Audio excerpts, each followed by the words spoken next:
ya ini macheso andaiziva kudhara sire macheso andaiziva kudhara aiteerera macheso andaiziva kudhara aisakuudza zvokuita kana uri pasaidi pake waingoita zvaunofunga kuti zvinokomplimenta iye. Zimbabwe muno muti kana nazotarisa chaizvozvo tine inini ndinongoiti identity crisis panyaya yekuti mumhanzi muno mukatotaura kuti influence yakanyanya yakawandira kuforeign music. Varimo here vanoridza music muno but mukatotaura kuti music iri kutrenda kana kuti music inenge ichinzi iri kuhita zvakanyanya inenge ine foreign influence. Hamena kuti imi munozvitorawo sei kuti tine zimu dance, tine zimu hip hop, even sungura kana tikatarisa yaisi music yedu yatinoti music yemuzimbabwe chingadaro chichivhiringidza kana kuti chakakanganisa kuti vanhu vemuzimbabwe vasave neoriginal sound yavo yavanonyanya kushandisa kuti ipinde musystem zvakanyanya kupfuura foreign influence. Munozvoonawo sei imi chingave chii? Music yesungura ndeyemuno because Africa i1 tese takabva kumusoro uko kuna Mudhara Tovera Mambiri Murenga achizozvara vana vake vana Mukanyowa vari vana vachaminuka isusu vahera tiri vana vaMushavanhu dzikachizoya tekno. But the problem yakazenda ndeyekuti whether kana nyika yakacolonizwa nemaBritish inenge iri too human. We are too human. Mukadatarisa nyika dzese dzakacolonizwa nemacolonialists, nyika yakacolonizwa nemaBritish they are too human. Vanga vasina kutsinya vaikudevelopa kuti muite vanhu. Saka tinenge tine kamwe kakuyaka kuti amusa kudhara waingoti ndikapedza form 4 ndikaita 3 subjects temporary teacher kana tobva ipapo ndoita 5 levels ndaunosunga time. Saka munhu wese anongowisha mungofunga kuti ma-western way of living they are the best. Saka nyaya yacho ndeyekuti muno muZimbabwe mune vanhu vanoda zvinhu zvelatest. Vanhu vakanganwa, unfortunately vanhu vakanganwa kausha yavo. Saka sungura ichi ndakabona sungura payakatanga kwakona dzana Chibadura dzana Dembo dzana dzakatosiyana. Vanhu ivava kwakuine mabhendi vaipractice umva watora demo ronopiwa Nyamondera tora dzokera chakafanana ne ndoita chako. Saka nezvo hakusisina munhu achaita izvozvo pasvikwa namachesa apachikwanisa kupfuurwa nekuti hakusisina ari kumonita music. Vanhu vese vakutora template kuti macheso sezvo akarova masolo mabhesi munhu wese akuita sungura akungotedzera izvozvo havachathinka out of the box. Nekuti macheso unfortunately macheso made a very big mistake. Akaona kuti Gramana naRTP zvaita demolish ndiye aifanira kuti iye aifanira kuti vapfana vese vatalidzwe kuno achiuya nemademo tape kuti tinogadzira pakati. Saka iye ndofunga akambafunga kuti no regerai ndimbotaramba ndichipusha zvangu at the same time vanhu vake vari kukura vakuda kuchipindo kwake. Saka pamwe kuti is too late. Saka hakusisina munhu ari kumonita music. Asi macheso zvaiita here kuti munhu akauya umutenda anokoreta pakati because vanhu vese vakuita sungura ka obviously aifanira kutovaudza kuti musanditeedzere because vanhu vese vakuita sungura vakuda kutaridza 95% yavo vanoteedzera Alec Macheso. Saka kana vachiuya dei unzi vaenda kuna Alec Macheso vaipiwa here advice yekuti ndanogadza apa ivo vachiteedzera Macheso wacho because vanotosungura zvinhu izvi tongoti ndemacheso. I think you remember pane picture ndakambotora so yaMacheso akagara asina boots achidya mango. Taitora zvese kuti mamwe picture yaMacheso andinawo ndikati akurisa nhasoka mamwe atoiti mamwe acho atoita but izvozvi manje hazvichaita nekuti akura abrand atenderedzwa nevanhu vanga vasiri vake vakudhara vanga vachiziva kwatoda kuti tiende. Saka nezvaanenge ane vanhu vakawanda vanomuteerera woprotecta chichichi todzokera kunyaya yekuti why music yedu isusu isiri vanhu vakusiya zvavanofanira kunge vachidevelopa pamusic umva vatanga kutoteedzera chinhu. I think you remember kwakauya Urban Grooves ikatouya ikahita vafanira vacho havanga vasina havana kukwanisa kuzoramba vachidi ivo vana maskira kubva kwazouya Danzo vanhu vanga vawandawo vanga vakuenda kumashows. Remember kudhara naMacheso vaizadza mumaclubs kwauya time yekuti magala saka kukatouya imwe zhenri izvozvo vanotoiteedza vaitosiya kuti Danzo yakadhama. Look at Japres. Japres haana zhenri rake atogadzira zhenri rake hakuna zhenri ari kunzi ari kuteedzera ari kutamba nemasounds nemakombiyuta.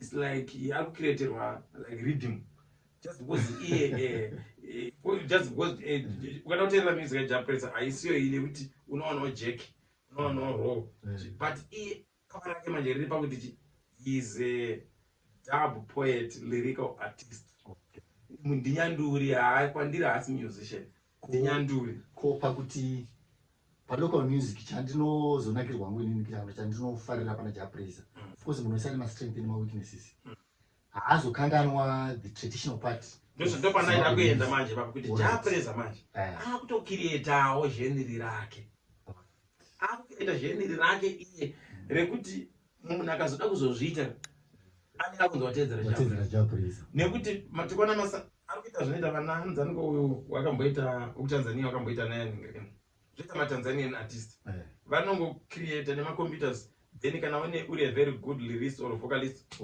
unopinda ipapo but yatostera yaJapresa pakaita munhu achada kuzviita achiimba national zvinonzi asaundira raJapresa zvafana naacoustic yanga irohwa natukuya yakanzi naDebbie imba pakabiwa mabhendi aAndy Brown namutukudzi aenda nawo ndobva muDebbie asi kochama ridza afro jazz kuridzwa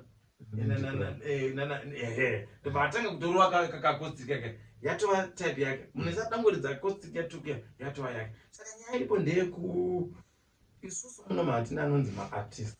An artist is a person in a band who brings a piece of art on the table, which is creativity.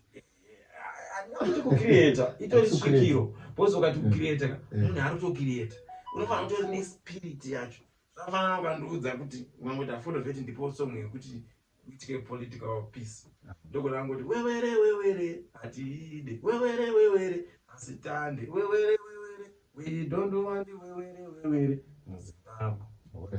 Ichinge ave nguva yesarudzo dzemitambo dzingave dzepasi dzingave dzedenga wewere atiide wewere ise ndatobata kushona ndatobata varungu ndatobata vese ndikanasena ndatobata futi peace yacho yatiri kuda kuti ingave yemusports ingave yepolitics. Saka nyaya iripo muchidimbo ndeyekuti hatisi kuti hamuna vanhu vari creative. Artist haasi creative isvikiro atori in trance. I remember tiri kujena guru tichine office yemamusicians kuna Kaguri Shakata aitouya achibvunza kuna Mukoma Clive to the extent paakapiwa mari yake about 300 something akatodzoka futi kuna Mukoma Clive achibvunza kuti ndandoita sei achinzi tenga imba yekuhillside. Tiri kutaura kuti Shakata akatoenda kuband reyainzi All Stars Music asitorina asingatogona kana kuridza gitari ndaienda pamushanda pamwe achiramba kutorwa mapicture neni but band raakanoridza manje rakatiri nemastars anzi All Stars Music asamangati akatoiita but nenyaya yekuti Shakata ndiartist haasi musician. Anga asiri musician munhu anenge ari mubhendi anogona kuridza bass pachishona artist togona kuti nyanduri exactly zvakaita Japresa chiri kure Albert Nyati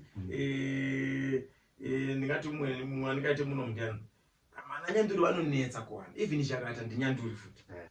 He brought the piece of art on the table.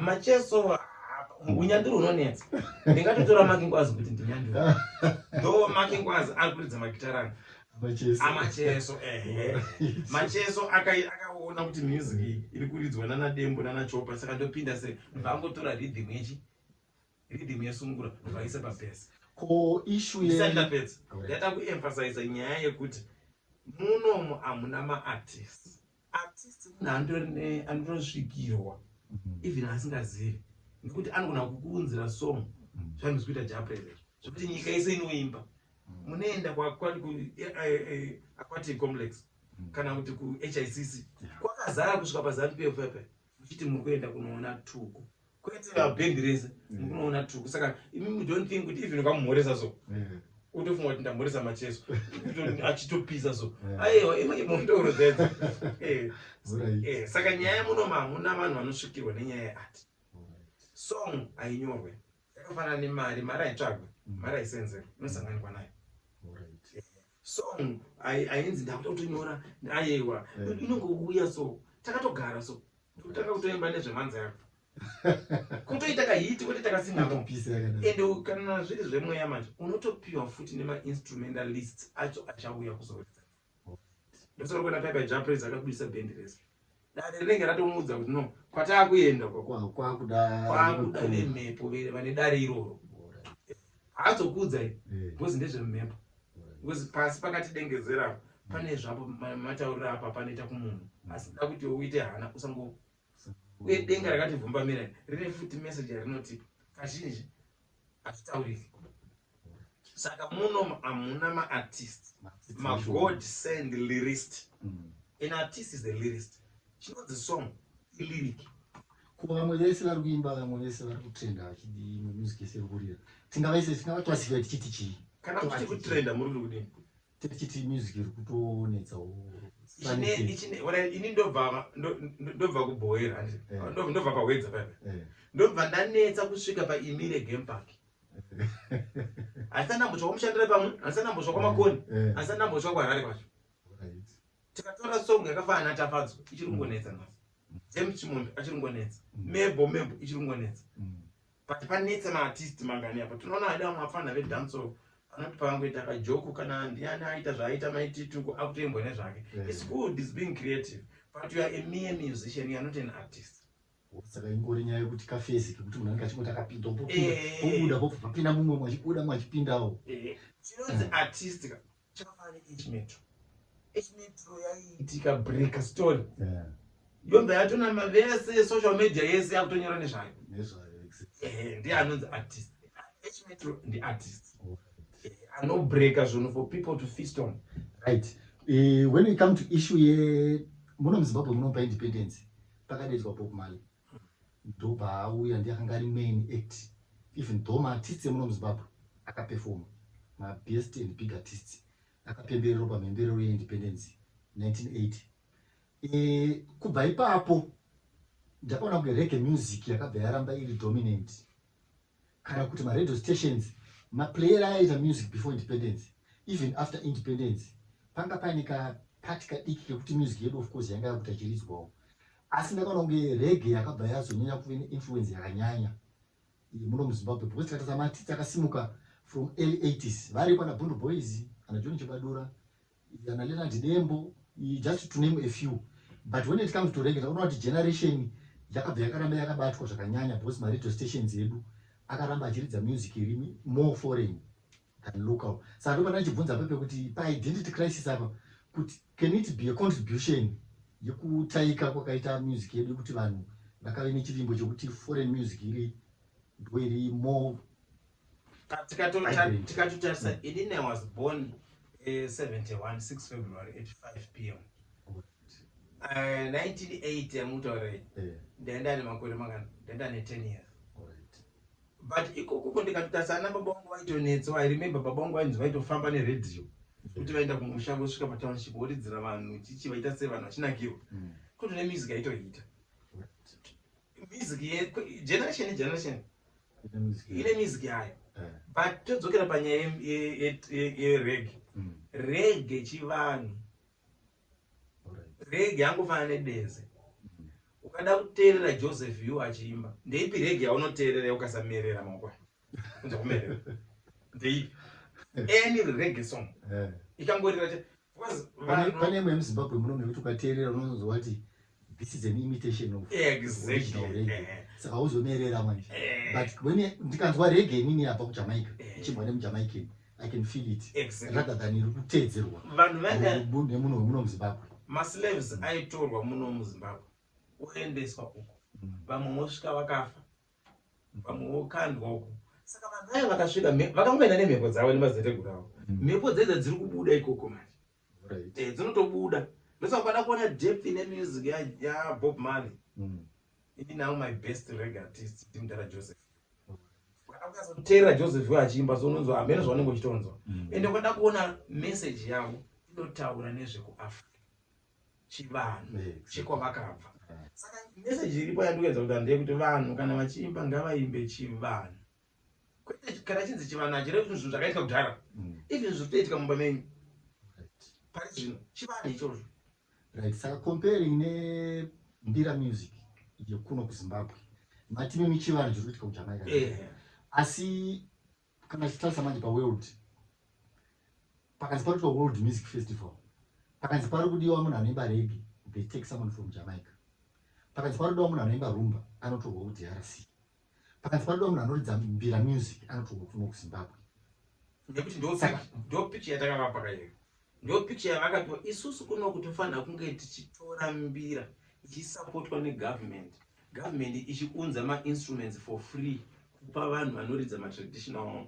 Kuita zvokuti unoona gamadze anenge asina kana ma-instruments, mbira dzenharira, mabhendi akawanda vanosimuka sei. Saka music yakana yaridzwa stereki, vari kunzoko vanobva vazivawo kuti kuZimbabwe mbira dzasimuka. Which means dzikangosimuka, do you know the music iri very haisi selfish.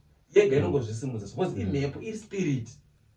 Saka isusu hatisi kukwanisa kuudza kuchingamidza dare remadzitateguru edu kupasi rese sezvakaita vanhu vokuDRC. Unfortunately vanhu vokuDRC, the reason why rumba yakasimuka ndeyekuti Mobutu aipiwa mari nemafrench kuti asponse arts too much. Kana asponsor arts too much vanhu vofara, ndosauri kuona vanda zvokufara zvinonyadzisira chichi, they don't concentrate kupolitics. Sachiona recently France yakadzingwa kuitse kumusoro kweso. Inyaya yekuti vaipa mari yakawanda kumapolitician, kuna Franco, kuna nani, kuna mama DRC, mama artist DRC vaimba too much vachipraise ma-presidents avo. Then president obati ngairidzwe stereko. Ukombanze vape mavisa vanoridza kuFrance. Zvadzava kutange Kofi akapenga stereko kupfuura chiAfrica. Saka ifaini kuti isusu government yedu ikangoziva chete kuti the best way to market Zimbabwe it's arts and sports. Vodira mariko. Right. Saka kura kuti isusu nyaya ye-identity crisis haisi problem, bosi tikataura kuti hip hop music yekuti iri kuimbwa muAmerica nevanhu vatema. Tasaone hip hop inorwa namufana anonzi Holy 10. Zvinotoita Holy 10 zvaizvo excluding zvimadrug. Ndizvo chaizvo ndo hip hop chaizvo. Excluding zvimadrug. Zvaanenge achitoita zvaizvo kutaura zviri kuitika mumapfana. Young mothers of today ndo hip hop. Saka uchingozi kuti hip hop is part of African culture. Kana vanoita hip hop vachita ma-international stars, ma-Africans. Sekuona kana vazoenda ikoko havachayirwe mhosva. Music is from Africa. Music ndeye ma-Africans. Zvafana nembira, hapana munhu asingazivi kuti mbira yakagadzirwa neSwahili naMshavanu, Asibhoni yaMurenga. Ndiyakatanga kugadzira mbira. TiSwahili varidzi vembira. Ndosauri kuona even vanaJava praise vachimba vanoda kupraisa Seke. Unoti Seke umotsi. Anonzi motsi means first born yashana. You see, music yese ndeye kuAfrica. UB40 yakazoitawo mbiri nenyaya kuti yaimba reggae, yaimba chivanhu chekuno. Vana Michael Jackson vese ma-Africans. Music is from Africa. Right. On another topic. Tine issue yekuti isusu tine ma-organizations anotungamira ma-artists kana kuti tine ma-bodies. Mamwe ari affiliated kuhurumende, mamwe akazvimiririra. Is it wise enough kuti ma-organizations wayo atungamirirwe nevanhu vakaenda kuchikoro vakadzidza art, asi they are not real artists, kana kuti havasi ananyanduri. Munhu wekuti akaenda ndobva anoita PhD kana kuti whatever degree raakaita, then ouya oswotanga kuda kuadminister ma-artists.